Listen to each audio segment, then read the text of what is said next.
So, Joseph had been taken down to Egypt by the Ishmaelites. They sold him to Potiphar, the Pharaoh's #1 guy. God made it so that Joseph succeeded with everything that he tried, and naturally, Potiphar really liked him for this, so he put him in charge of everything that he owned. God blessed everything of Potiphar's because of Joseph. All Potiphar worried about was what he ate for the day. Now, Joseph wasn't too hard on the eyes, if you know what I mean, ladies. And after a while, Potiphar's wife wanted him bad. But he refused. Hey look, Potiphar gave me access to anything I want, just not you.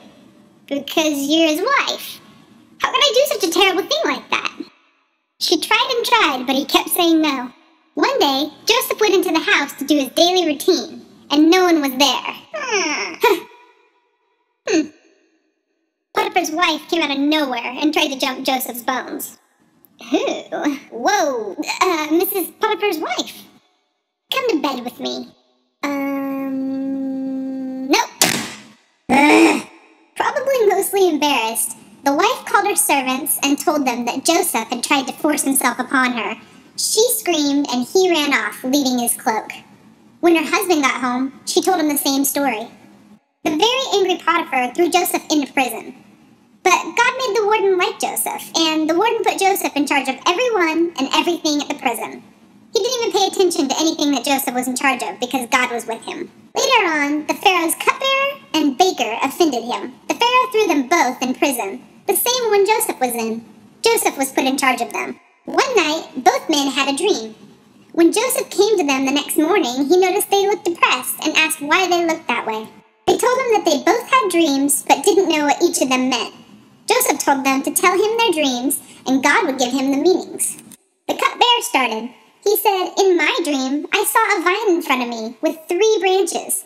It budded, blossomed, and the clusters ripened into grapes. Pharaoh's cup was in my hand, and I took the grapes, squeezed them into it, and put the cup in his hand." Joseph told him that the 3 branches stood for the 3 days left that he would be spending in jail. He would be the Pharaoh's cupbearer again. He told him to remember this when everything was better and mention him to the Pharaoh and get him out of prison. The baker heard the cupbearer's good news and told Joseph his dream too. He said, "In my dream, I had 3 baskets of bread on my head.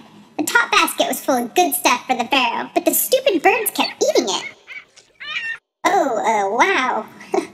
You've got 3 days left here too, but you're getting out to die.